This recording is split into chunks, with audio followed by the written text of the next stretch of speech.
প্রিয় ছাত্রছাত্রীরা, আজকে আমি তোমাদেরকে এই ভিডিওর মাধ্যমে ক্লাস 9-এর ভূগোলের যে সমস্ত প্রশ্নগুলো দেওয়া আছে তৃতীয় পর্যায়ের মূল্যায়ন অর্থাৎ থার্ড সামেটিভের জন্য 2025 সালে রায়মার্টিন প্রশ্নবিচিত্রাতে 5 নম্বর স্কুল পেজ নম্বর 501 সেখানে যে প্রশ্নগুলো আছে বিভাগ ক, খ, গ এবং ঘয়ের মধ্যে এই 4টে বিভাগের সমস্ত প্রশ্নের উত্তর আমরা আলোচনা করবো আজকে এই ভিডিওর মাধ্যমে। তোমরা ভিডিওটা শুরু থেকে শেষ অবধি অবশ্যই দেখবে, আর চ্যানেলে যদি নতুন হয়ে থাকে অবশ্যই চ্যানেলটাকে সাবস্ক্রাইব করে রাখবে পরবর্তী স্কুলগুলো প্রশ্ন উত্তর পাওয়ার জন্য। এবং এর আগের স্কুলগুলো প্লেলিস্ট থেকে পেয়ে যাবে, সেগুলো তোমরা প্লেলিস্ট থেকে দেখে নিও। আজকে আমরা এই 10 নম্বর স্কুলের প্রশ্ন উত্তরগুলো আলোচনা করব এবং এই স্কুলের যে প্রশ্ন উত্তর আমরা আলোচনা করব আজকে, এই প্রশ্ন উত্তরের পিডিএফ তোমরা পরবর্তীতে আমাদের টেলিগ্রাম চ্যানেল থেকে পেয়ে যাবে। ডেসক্রিপশনে আমাদের টেলিগ্রাম চ্যানেলের লিঙ্ক দিয়ে দেওয়া হয়েছে, সেখান থেকে তোমরা আমাদের টেলিগ্রাম চ্যানেলে যুক্ত হয়ে যেতে পারবে। বিভাগ কয়ের মধ্যে যে প্রশ্নটা আছে দেখো, 14টা প্রশ্ন আছে, 1 নম্বর করে 14 নম্বর দেওয়া হয়েছে। একের দাগে কী বলা হয়েছে, সঠিক উত্তরটি নির্বাচন করে লেখো। একের দাগের 1, পৃথিবীর মেরু ব্যাসের দৈর্ঘ্য। পৃথিবীর মেরু ব্যাসের দৈর্ঘ্য কত? 12,714 কিমি। এরপর দ্বিতীয় প্রশ্ন কি আছে, পৃথিবীর পরিক্রমণ বেগ হ্রাস পায়। পৃথিবীর পরিক্রমণ বেগ হ্রাস পায়, সেটা হবে অপশান বি অর্থাৎ অপসূর অবস্থানে। এরপরে সূর্যের উত্তরায়ণ শেষ হয় যে তারিখে, সেটি হলো 21 জুন, অপশান বি। এরপরে আছে ভারতের প্রমাণ দ্রাঘিমা রেখা প্রদত্ত যে শহরের উপর দিয়ে বিস্তৃত তা হলো, এটা হবে এলাহাবাদ, অপশান সি। আগে যার নাম ছিল প্রয়াগরাজ। এরপরে 5 দাগের প্রশ্ন, প্রদত্ত কোন অক্ষরেখাটির পরিধি তুলনামূলক কম? তাহলে সেটা হবে অপশান এখানে ডি অর্থাৎ 80 ডিগ্রি উত্তর। এরপরে প্রশ্ন কি, মূলত চ্যুতির ফলে সৃষ্টি হয় স্তূপ পর্বত, অপশান বি। এরপরে যে প্রশ্নটা আছে দেখো, বলা আছে কি একটি ব্যবচ্ছিন্ন মালভূমির উদাহরণ হলো। তাহলে ব্যবচ্ছিন্ন মালভূমি কোনটা? এখানে তোমরা উদাহরণ দেবে কি, অপশান বি অর্থাৎ মেঘালয় মালভূমি। এরপরে যেটা আছে, রাসায়নিক আবহ বিকারের ফলে শিলায় মরচে পড়ার প্রক্রিয়া হলো। তাহলে এটা হবে জারণ, অপশান বি। এরপরের যে প্রশ্নটা আছে দেখো, কী বলা হয়েছে, যে পশ্চিমবঙ্গে অক্টোবর মাসে যে ঘূর্ণবাত বা ঘূর্ণিঝড় হয় তা হলো, এটাই হবে তোমাদের আশ্বিনের ঝড়, অপশান সি। এরপরে আছে লোহার সর্বোৎকৃষ্ট আকরিক হলো। লোহার সর্বোৎকৃষ্ট আকরিক হলো অপশান সি অর্থাৎ ম্যাগনেটাইট।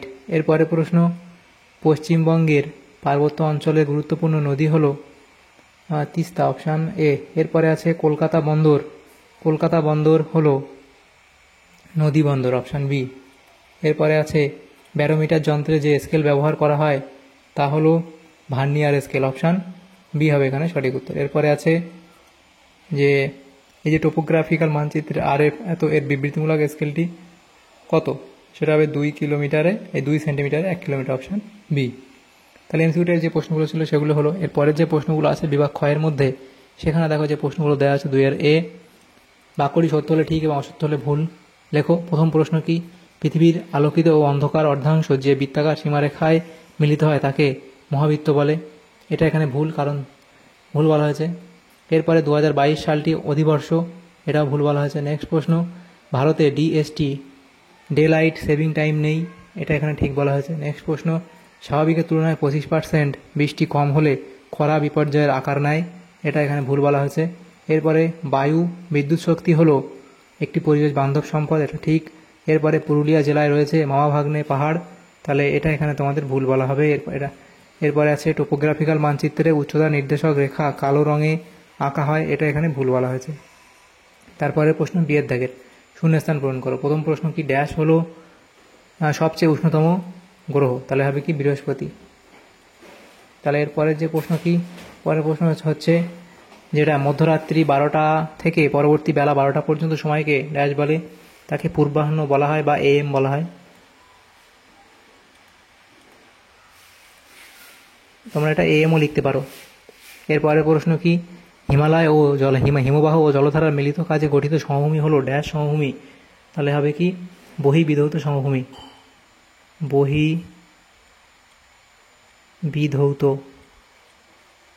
বহির্বিধৌত সমভূমি। তারপরে প্রশ্ন, লোয়েস সমভূমির প্রধান উপাদান হলো ধূলাকণা বা সূক্ষ্ম পলি। ধূলিকণা বা সূক্ষ্ম পলি। এরপরে প্রশ্ন কি আছে দেখো, দামোদর নদের উৎপত্তি হয়েছে ড্যাশ পাহাড় থেকে? তাহলে লিখবে ছোটনাগপুর মালভূমি থেকে লিখবে এখানে।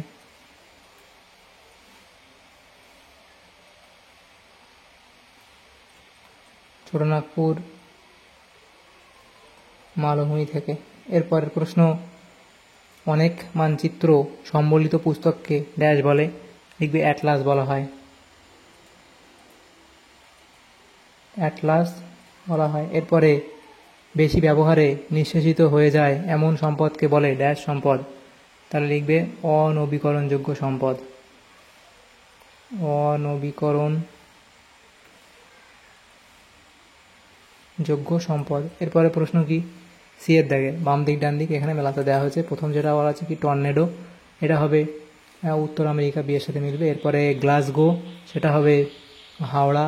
এরপরে প্রাসাদ নগরী, সেটা হবে কলকাতা, অপশান ডি। তারপর আছে হীরাকুদ, সেটা হবে কি জলবিদ্যুৎ।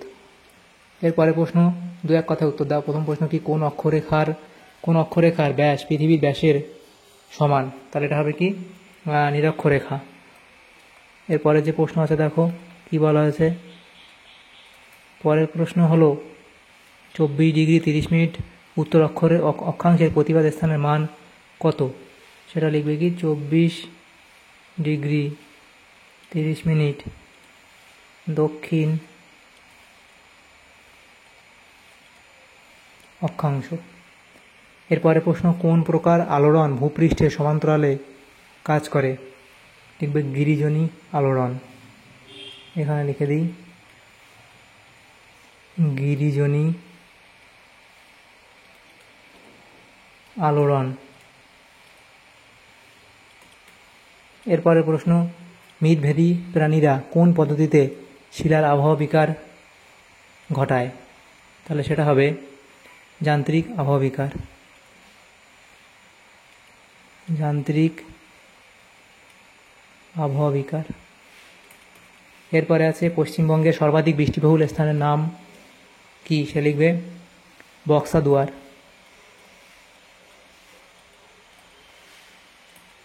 এরপরে প্রশ্ন, কোন প্রকার মানচিত্রে জেএল নম্বর থাকে, তাহলে লিখবে মৌজা মানচিত্রে। মৌজা মানচিত্রে। এরপরে প্রশ্ন কি আছে দেখো, ভারত সরকারের খনিজ তেল অনুসন্ধান ও উত্তোলক সংস্থাটির নাম কি, লিখবে ONGC, oil and natural gas corporation. Oil and natural gas corporation, ONGC যাকে শর্ট ফর্ম বলা হয়, তাহলে oil and natural gas corporation. এরপরে বিভাগ গতে যে প্রশ্নগুলো 2 নম্বর করে দেওয়া, 6টা প্রশ্ন, এখানে 12 নম্বর দেওয়া হয়েছে। প্রথম প্রশ্ন কি, জিপিএস এর 2টি ব্যবহার, লিখবে সঠিক অবস্থান নির্ণয়, যানবাহন সংক্রান্ত তথ্য, প্রতিরক্ষামূলক কাজ, জরিপ কাজ। এরপর রবিমার্গ কি, রবিমার্গ সৃষ্টিতে সময়কাল লিখবে। এরপরে ক্রোনোমিটার কি, তারপরে নিরক্ষরেখার গুরুত্ব, এই পয়েন্টগুলো করবে। টিকা লেখো মহিবাহক আলোড়ন। এরপরে টিকা লেখো সমস্থিতিক আলোড়ন। পশ্চিমবঙ্গে 2টি খরা প্রবণ জেলার নাম, পুরুলিয়া, বাঁকুড়া। মনুষ্যসৃষ্ট 2টি বিপর্যয়ের নাম, যেমন পরিবেশ দূষণ, তার মধ্যে বায়ু দূষণ, জল দূষণ পড়ে, এবং ভূমিধস। এরপরে যে প্রশ্নগুলো আছে, খাদ্য প্রক্রিয়াকরণ শিল্প কাকে বলে, অথবা দিয়ে ভারতের বস্ত্রবান শিল্পের 2টি সমস্যা লিখবে। ভূসংস্থানিক মানচিত্র কাকে বলে এবং মানচিত্র অভিক্ষেপ কাকে বলে। যে সমগ্র পৃথিবী বা এর কোনো অংশের মানচিত্র অঙ্কন করার জন্য যে নির্দিষ্ট বৈজ্ঞানিক পদ্ধতিতে নির্দিষ্ট স্কেল ও সূত্রের সাহায্যে ভূগোলকের অক্ষরেখা ও দ্রাঘিমারেখার জালিকাকে কোনো দ্বিমাত্রিক তলে যথাযথ ও শ্রেণীবদ্ধভাবে স্থানান্তর করা হয় তাকে মানচিত্র ও অভিক্ষেপ বলে। এরপরের যে প্রশ্নগুলো বিভাগ ঘ, সেখানে দেখো 4 দাগে যে প্রশ্নগুলো আছে। প্রথম প্রশ্ন, পৃথিবী পৃষ্ঠে কোনো স্থানের অবস্থান নির্ণয়ের প্রয়োজন হয় কেন, তাহলে সেই লিখবে প্রাকৃতিক ও অপ্রাকৃতিক বিষয়ের ঠিকানা জানতে অবস্থানের প্রয়োজনীয়তা। এরপরে মানচিত্রায়নে অবস্থানের প্রয়োজনীয়তা, প্রাকৃতিক সম্পদ আহরণে অবস্থানের প্রয়োজনীয়তা, সামরিক ক্ষেত্রে অবস্থান নির্ধারণের প্রয়োজনীয়তা এবং নৌ বা আকাশপথ পরিক্রমণে অবস্থানের প্রয়োজনীয়তা, এগুলো লিখবে। এরপরে অথবা দিয়ে প্রশ্ন ছিল কি, হিমমণ্ডল অত্যন্ত শীতল হওয়ার কারণগুলি লেখো। এই পয়েন্টগুলো তোমরা করবে, হিমমণ্ডল অত্যন্ত শীতল কেন হয়। তারপরে প্রশ্ন আছে মৃত্তিকা ক্ষয়ের 3টি কারণ, তাহলে মৃত্তিকা ক্ষয়ের প্রাকৃতিক কারণ এবং আমাদের যে মনুষ্যসৃষ্ট কারণ আছে, তাহলে প্রাকৃতিক কারণের মধ্যে জল প্রবাহ, বায়ু প্রবাহ, হিমবাহ ও সমুদ্র তরঙ্গ লিখবে।